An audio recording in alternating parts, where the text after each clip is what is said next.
sambil menunggu teman-temannya, kita akan memulai kegiatan MGMP IPS. Alhamdulillah kita sudah mencapai kegiatan MGMP IPS ini di pertemuan ke-7. Alhamdulillah. Baik, ibu-ibu sekalian, sambil menunggu teman-teman yang lain hadir, kita mulai saja kegiatan hari ini. Insya Allah kegiatan ini kita akan melanjutkan dari kegiatan sebelumnya. Kalau di pertemuan kemarin kita membahas sharing pengalaman dari sekolah yang sudah menerapkan kurikulum Merdeka. Nah, hari ini mungkin ada 2 kegiatan yang akan kita laksanakan. Pertama adalah penyampaian materi dari Bu Musbiko, yang kebetulan Bu Musbiko ini adalah CPP atau calon guru penggerak. Materinya masih terkait dengan kurikulum Merdeka, yaitu tentang KSE atau kompetensi sosial emosional. Yang nantinya KSE ini terinput di dalam kegiatan mengajar kita ketika sekolah kita sudah menerapkan kurikulum Merdeka. Nah, seperti apa penerapannya, kemudian nanti bagaimana merancangnya. Mungkin hari ini Bu Musiko akan berbagi kepada kita ilmunya. Mudah-mudahan bisa menambah referensi kita, menyiapkan nanti ketika di ajaran baru kita sudah siap untuk melakukan pembelajaran yang sesuai dengan kurikulum Merdeka. Langsung saja, mengingat waktu, kita akan mulai materi hari ini mengenai pembelajaran sosial dan emosional yang akan disampaikan oleh Ibu Musbiko. Kepada Ibu Musbiko, kami persilakan. Ya, terima kasih Ibu Vika. Mohon izin ya Bapak Ibu untuk menyampaikan lanjutan materi tentang PSE ya. Jadi sekali lagi mohon maaf ya, mohon izin juga untuk menyampaikan materi ini karena saya bukan bermaksud untuk menggurui Bapak Ibu semua ya. Bapak Ibu tentunya pengalaman di kelas itu luar biasa. Pengalamannya sangat ya, pengalamannya sudah banyak banget mengenai pembelajaran ya, pengelolaan kelas, manajerial kelas itu luar biasa. Bapak Ibu sudah banyak sekali pengalamannya. Tapi apa saja ya, sharing mengenai pembelajaran yang akan kita terapkan nanti ketika menerapkan IKN. Salah satu bagiannya adalah ada pembelajaran yang berdiferensiasi dan juga pembelajaran sosial dan emosional ini. Baik Bapak Ibu, jadi mohon izin untuk menyampaikan materi ini. Kami tidak bermaksud untuk menggurui gitu ya mengenai ini, tapi berbagi, sharing pengetahuan saja. Baik Bapak Ibu, pembelajaran sosial dan emosional kita berangkat dari sini. Ini ada roda emosi fluid.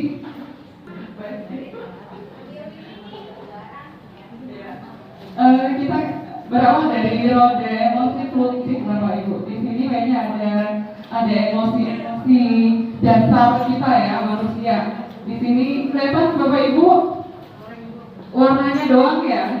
Ya Bu Yosi, Bu Iin, Bu Iin, Bu Pepe selamat ya. Silakan Bu Pepe. Ada roda emosi fluid ya Bapak Ibu. Ini ada warna-warna, kayaknya kalau yang di belakang itu hanya kelihatan warnanya saja ya. Ada warna merah gitu. Merah ini menandakan merah ini mengantuk, kemudian ada marah, ada jengkel. Kemudian warna ungu ada benci, ada muak, bosan. Kemudian yang biru apa dia?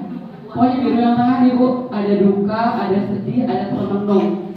Kemudian berikutnya ada terkesima, terkejut, dan terganggu. Kecewa, takjub, tunduk, cinta, optimis, agresif, dan melelahkan. Ini adalah emosi dasar kita, emosi dasar manusia, emosi dasar yang ada di murid kita gitu kan. Nah, sekarang Bapak Ibu, perasaan Bapak Ibu kalau disimbolkan di warna ini kira-kira yang mana pada saat ini. Ada agresif, ada takjub, tunduk, cinta, kecewa, menyesal, ada melecehkan gitu. Yang Bapak apa Bu? Yang hijau? Yang hijau ini teror, takut, cemas. Kemudian ada yang takjub, terkesima, terkejut, terganggu. Ada yang kecewa, ada yang menyesal. Kira-kira Bapak Ibu perasaan apa nih pada saat hari ini? Mungkin kecewa karena banyak kerjaan di rumah, tanggung bulan TKW belum cair juga. Bentar Bu, hari ini kayaknya insya Allah cair. Amin. 3 bulan Bu Iko. 3 bulan ya. Amin. Tapi udah ada hilalnya Bu, udah muncul hilalnya. Sudah muncul. Oke Bapak Ibu, coba silakan siapa yang mau menunjukkan perasaan Bapak Ibu nih pada berdasarkan kode emosi Plutchik ini. Silakan.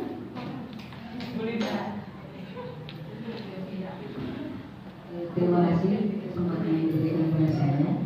Saya saat ini dalam cinta itu bernikmat, gembira dan terutama. Kenapa? Karena insya Allah besok memasuki usia 21 tahun. Jadi itu yang mungkin saya rasakan saat ini. Jadi penuh bunga-bunga, mungkin bisa. Ya, terima kasih ya Bu Linda ya. Jadi hari ini kayaknya penuh cinta karena 21 tahun. Anniversary ya. Ya, itulah ya Bu, salah satu gambaran perasaan kita pada saat ini. Nah, di saat pembelajaran pun di awal kita perlu Bu menanyakan perasaan anak-anak gitu ya.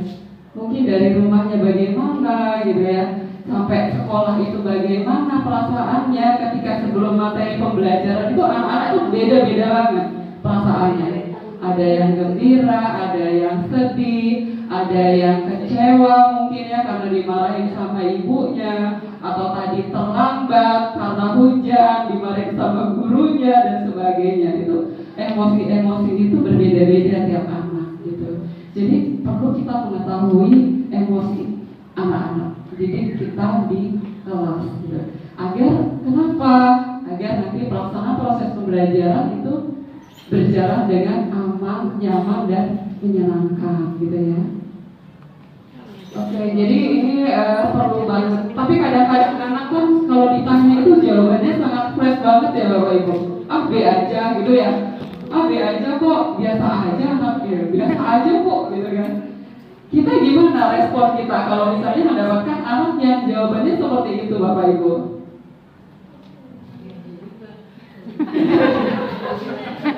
Gimana Bu? Coba anak-anak biasanya jawabnya gitu, B aja kok, biasa aja. Gimana perasaan Bapak Ibu seperti itu? Kalau ditanggapi ada anak yang seperti itu. Kita juga B aja. Silakan Bu, gimana Bu? Kalau menurut saya, mana ini? Kalau menurut saya Bu Iko ya mungkin menghadapi situasi sekarang itu harus banyak sabarnya, banyak istighfar. Apalagi sekarang kan zamannya lainnya kita mengajar anak-anak sultan ya Bapak Ibu. Iya, jangan bilang anak Z ya Bapak Ibu ya. Kita mengajar anak-anak sultan ya memang sangat butuh kesabaran. Iya, apalagi pada saat di kelas antara mungkin kegiatan di sekolah dengan tata tertib yang sudah kita punya dengan kebiasaan mereka di rumah mereka itu sangat jauh sekali. Misalnya kalau kita terbiasa jam 7 itu sudah ada di kelas, kadang ini rumahnya dekat saja mereka masih kesiangan seperti itu. Jadi mungkin menurut saya kalau ada anak yang misalnya bilang B aja, ya sudah kita terima B aja juga dengan perasaan ikhlas dan sabar. Terima kasih Bu. Iya betul sekali ya Bu. Iya memang anak-anak kan kadang seperti itu ya. B aja. Kita tidak bisa memaksakan kehendak kita kepada murid. Jadi kita harus menyesuaikan pembelajaran itu kepada kodrat alam dan kodrat lingkungannya, lingkungan siswa, kodrat siswa itu seperti apa gitu ya, mungkin seperti itu. Tapi betul Bu, saya sepakat dengan Ibu, memang kadang kita harus ikhlas gitu ya, harus ikhlas menerima memang anak seperti itu kadang. Kalau misalnya anak B aja, gurunya juga B aja gitu. Nah, kita bagaimana untuk menciptakan suasana dalam pembelajaran tersebut agar tidak B aja setelah mengikuti pembelajaran EPS mungkin dia akan merasakan hal yang luar biasa, hal-hal yang oh iya bermakna sekali pembelajaran hari ini, sehingga bisa merubah emosinya yang tadinya kecewa, yang tidak tadinya sedih, yang tadinya juga tidak bergairah gitu ya, ada rasa menyesal gitu ya. Kemudian setelah mengikuti pembelajaran EPS dengan guru yang guru-guru yang sudah men-setting kelas dan sebagainya, sudah menerapkan pembelajaran yang berdiferensiasi, KSE-nya diterapkan, kita menghargai murid, insya Allah bisa berubah nantinya, mungkin bisa ke arah yang bahagia, bisa mengarah kepada terkesima, takjub gitu ya, ke arah-arah emosi yang seperti ini. Ini perlu kita bangun. Nah, inilah perlunya kita mempelajari tentang pembelajaran tentang emosional gitu ya, sosial dan emosional. Oke, baik Bapak Ibu, kesepakatan kegiatan hari ini. Biasanya kan kita di awal itu ada kontrak pembelajaran ya Bapak Ibu, di awal itu. Apa nih di awal pembelajaran kita dalam hal menghargai emosional anak gitu ya. Ada kesepakatan yang dibangun misalnya di awal pembelajaran, misalnya kesepakatannya apa yang biasanya Bapak Ibu bangun di awal pembelajaran gitu, yang disepakati, yang dibuat. Misalnya kalau mau ke toilet boleh diizinkan asalkan izin terlebih dahulu gitu ya Bapak Ibu. Terus apa lagi biasanya kesepakatan yang dibuat oleh Bapak Ibu semua? Oh ya, bajunya harus rapi gitu ya. Kemudian kalau mau bertanya, raise hand dulu gitu ya. Terus apa lagi Bu? Boleh makan? Enggak ya Bu ya? Enggak boleh ya? Tapi boleh minum ya, kalau minum boleh gitu ya. Jadi perlu dibangun kesepakatan di kelas tersebut. Hal-hal yang boleh dilakukan atau hal-hal yang tidak diperbolehkan di kelas, kita bangun terlebih dahulu di awal pembelajaran tersebut. Nah, pertanyaan pematik nih Bapak Ibu, apa yang Bapak Ibu ketahui tentang pembelajaran sosial dan emosional? Apa sih pembelajaran emosional, pembelajaran sosial dan emosional itu? Silakan Bapak Ibu, mungkin ada yang sudah tahu nih pembelajaran sosial emosional itu apa sih? Ya sebetulnya kita sudah menerapkan Bapak Ibu, kita sudah tanpa kita sadari sebetulnya kita sudah mengaplikasikan di pembelajaran sosial emosional ini. Bahkan kemarin juga sudah diberikan contoh di RPP oleh Bu Neng ya, Bu Neng dan Bu Yosti gitu. Siapa Bapak Ibu mungkin ada yang berpendapat? Halo Bu Neng,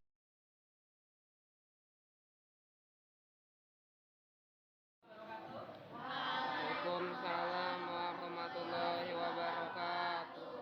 bagaimana kabar kalian? Baik. Alhamdulillah sehat semua ya. Yang tidak hadir hari ini siapa?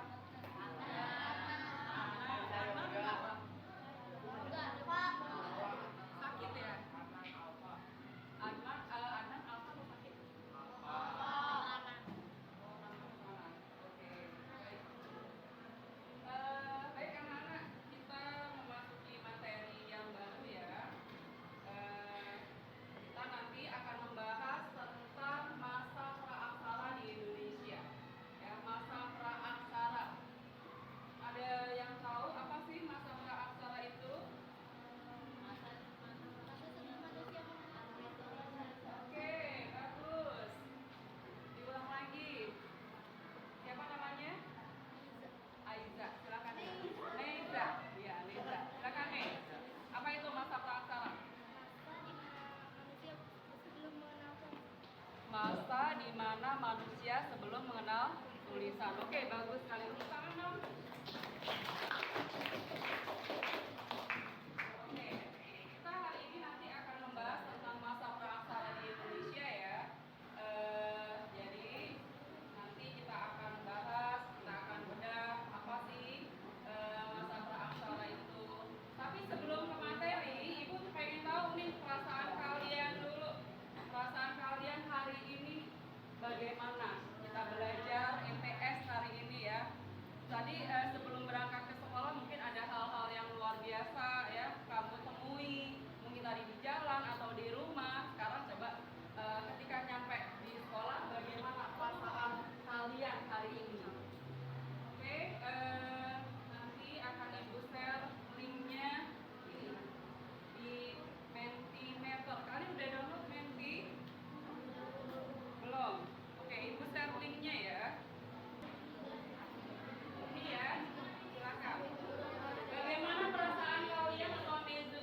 kalian saat ini?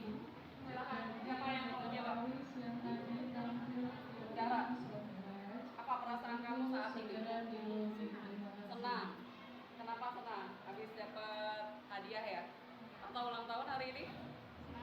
Oh, senang aja. Oke, kemudian coba kelompok sini. Bagaimana perasaan kalian hari ini? Senang. Terus? Kamu apa? Senang juga. Oke, ya udah, mudah-mudahan selalu bahagia ya. Semoga kalian sehat semua, diberkahi oleh Allah Subhanahu wa taala. Oke, kita masuk ke materi. Materinya mengenai apa tadi? Masa praaksara. Oke. Kita akan bahas masa praaksara, tapi kita lihat dulu apa sih tujuan pembelajaran kita hari ini ya. Oke, perhatikan. Tidak ada yang ngobrol. Tujuan pembelajaran kita hari ini adalah kalian itu harus bisa mendeskripsikan periodisasi secara geologis masa praaksara di Indonesia. Kemudian yang kedua, setelah belajar hari ini yang mempelajari praaksara, kalian itu bisa mengidentifikasi periodisasi secara arkeologis masa praaksara. Kemudian yang ketiga, kalian harus bisa menganalisis periodisasi perkembangan kehidupan manusia masa praaksara.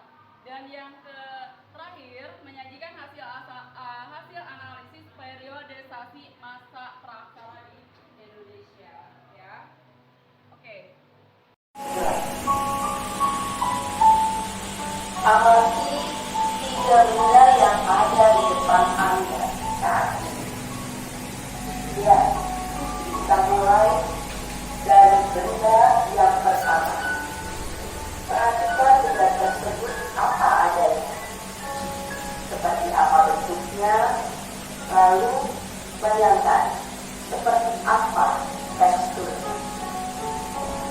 Selanjutnya, mari kita lihat seperti apa warnanya. Atau mungkin teman-teman bisa melihat gerakan yang ditimbulkan oleh benda tersebut. Kalau misalnya benda yang dilihat memang bergerak. Ya, itu benda yang pertama. Selanjutnya kita akan melihat benda yang kedua. Perhatikan benda tersebut apa adanya, seperti apa bentuknya, kemudian rasakan teksturnya, lalu lihat warnanya, atau teman-teman bisa melihat gerakan yang mungkin ditimbulkan jika benda yang dilihat memang bisa bergerak. Ya, lihat, sambil terus bernafas pelan. Ya, bernafas pelan dan dalam. Selanjutnya, kita akan melihat benda yang ketiga. Sama seperti benda sebelumnya, perhatikan benda tersebut apa adanya. Dari mulai bentuknya, teksturnya, warnanya, serta gerakannya yang mungkin ditimbulkan apabila benda yang dilihat itu memang bisa bergerak. Teman-teman, kita akan menyelesaikan latihan-latihan dengan sadar ini. Sekarang, silakan buka kembali mata secara perlahan. Oke, coba kalian perhatikan gambar berikut ini.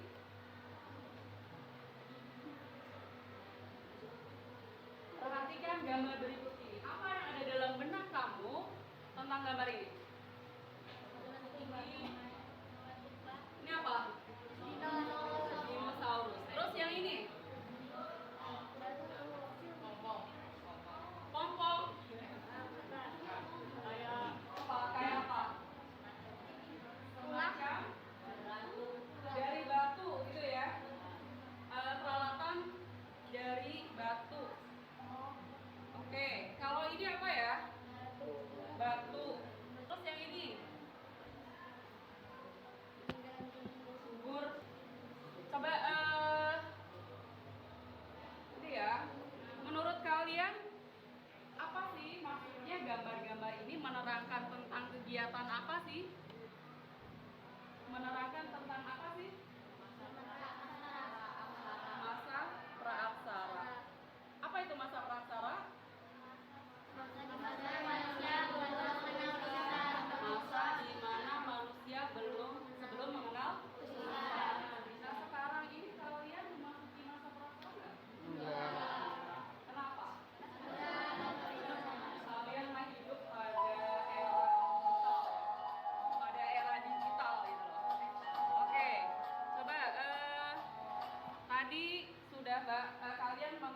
gambar-gambar ya, gambar-gambar tentang masa praaksara yang berkaitan dengan masa praaksara.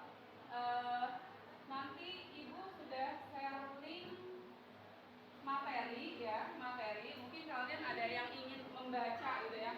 Saya lebih senangnya membaca Bu dibanding dengan melihat atau melihat gambar-gambar. Ibu sudah share tadi link materi atau wacana yang berkaitan dengan masa praaksara ya. Jadi bisa kalian lihat nanti sebagai referensi link tadi yang berisi tentang wacana tentang masa praaksara. Nah sekarang coba kalian perhatikan video berikut ini ya.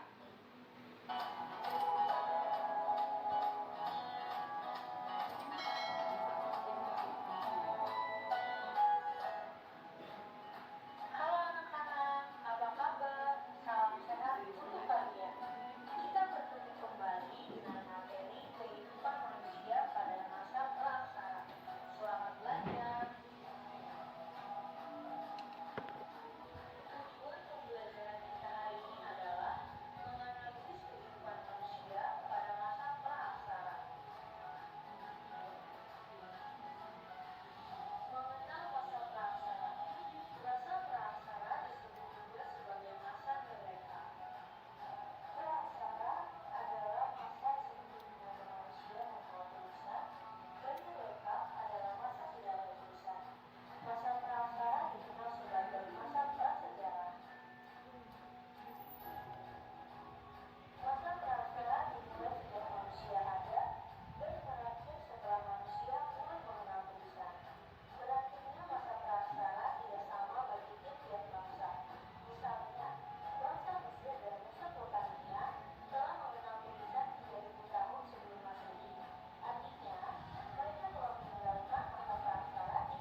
ya untuk mengetahui periodisasi masa praaksara. Kelompok 1 tadi mengenai periodisasi masa praaksara berdasarkan apa tadi? Biologis, ya kan? Kemudian kelompok 2 berdasarkan apa? Arkeologis. Dan yang terakhir berdasarkan perkembangan kehidupan. Bisa baik itu dilihat dari aspek sosialnya, ekonominya, budayanya, ya, bagaimana masyarakat praaksara dalam rangka memenuhi kebutuhan hidupnya. Baik itu dilihat dari bidang ekonomi, sosial, budayanya. Nah, sekarang nanti kalian ada tugas project, ya.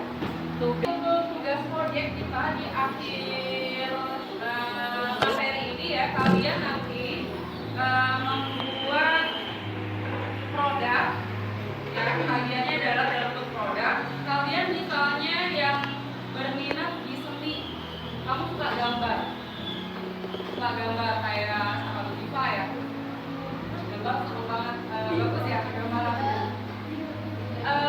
Nanti yang suka gambar, kalian yang punya minat gambar, kalian boleh menggambar tentang kehidupan masa praaksara dalam bentuk gambar, ya. Kemudian nanti kalian mungkin ada yang suka menulis puisi. Ada kan di dalam 7I yang kemarin juara puisi, ya, cipta puisi, ya. Kalian boleh membuat puisi tentang kehidupan masa praaksara untuk produknya, tugas akhirnya, ya. Jadi boleh dalam bentuk gambar, boleh dalam bentuk apa? Puisi, atau kalian yang suka desain grafis, kemarin ada yang bikin apa tuh?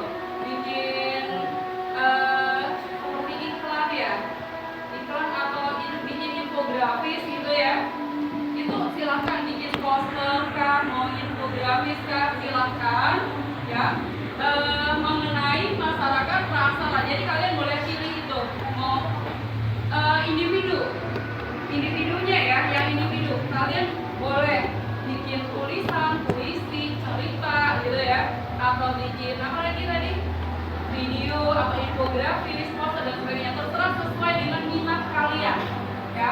Minat kalian yang mana, lebih tertarik yang mana. Itu adalah tugas project dan produk, ya. Kalau misalnya infografis, ya, tentu saja harus di media multimedia atau pakai aplikasi apa gitu, ya, yang mudah bagi kalian, entah itu pakai Canva atau apakah mau pakai PowerPoint misalnya, atau pakai Canva, silakan, ya.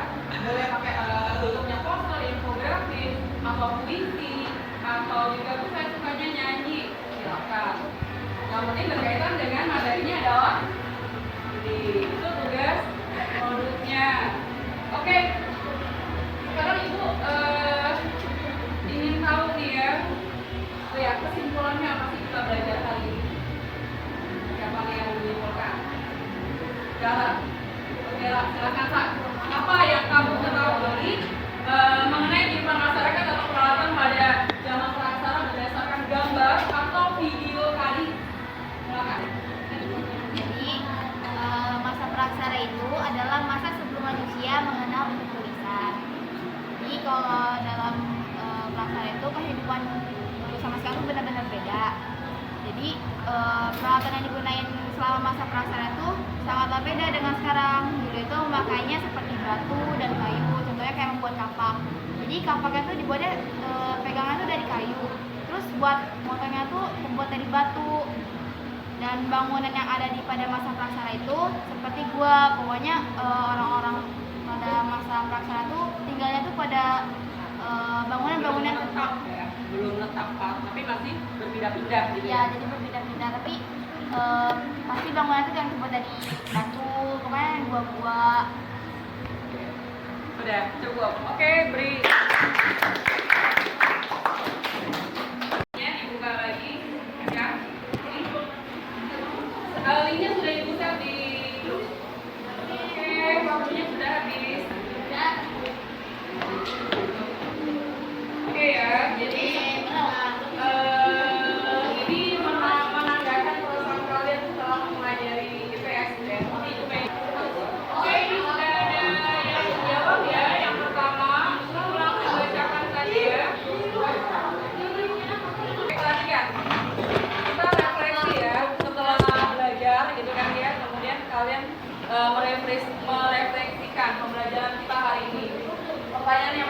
apakah bagian yang paling menarik dari pembelajaran hari ini? Mengapa gitu ya? Dari Neiza, bagian paling menarik penjelasan masa praaksara. Kemudian, ini gak ada namanya nih. Najmi, saat penjelasan tentang periode secara geologis. Kemudian ada yang jawab, kenapa tadi kasih nama tadi? Yang biru saya, Bu. Yang biru siapa? Lupa ngasih nama ya? Saya yang kuning, Bu. Iya, Bu. Kuning buat saya. Yang menarik dari pelajaran ini yaitu pelajari sejarah zaman dahulu. Kemudian menonton pembelajaran di TV. Oke. Kemudian siapa nih? Yang menarik dalam pelajaran ini yaitu menonton video yang ditayangkan. Siapa yang jawab itu? Oke, bagus. Jadi kalian lebih senang kalau lihat video ya? Nonton video. Belajarnya kalau misalnya nonton video itu lebih senang ya? Oke, bagus. Kemudian saya nih, bagian paling seru dalam pembelajaran ini adalah saat mempelajari periodisasi secara arkeologis karena bisa mengetahui macam-macam zaman gitu. Wah, bagus sekali nih. Oke, coba nanti akan ibu cek selanjutnya ya. Kita lihat yang nomor 2. Oke, nomor 3. Strategi apa yang menggunakan untuk memudahkan memahami periodisasi masa praaksara? Kalau Najmi membaca buku tentang masa praaksara. Oke, bagus sekali. Kemudian kalau Zaki membaca buku tentang masa atau jalur aksara secara geologis dan arkeologis. Itu strateginya ya dengan cara membaca. Kayaknya kalian ini yang Najmi sama Zaki ini senang baca ya. Halah. Kemudian strateginya kalau Naiza itu dengan cara menonton video yang ditayangkan. Itu strateginya. Kemudian Hidayat membaca buku Hidayat. Berpikir. Oke. Baik anak-anak. Itulah tadi ya pembelajaran kita hari ini mengenai masa praaksara. Tadi kalian teman kalian sudah menyimpulkan materi kita hari ini, kemudian kalian juga sudah melakukan refleksi untuk pembelajaran kita hari ini. Kemudian inilah akhirnya ya perasaan kalian setelah belajar EPS. Ini kayaknya ada 31 nih yang ini kayaknya ekspresinya rasanya apa? Apa perasaannya? Senang ya. Kalau ini malas, kecewa gitu ya. Satu orang, ini 31. Baik anak-anak, jangan lupa ibu ingatkan kembali tugas proyek kalian ya.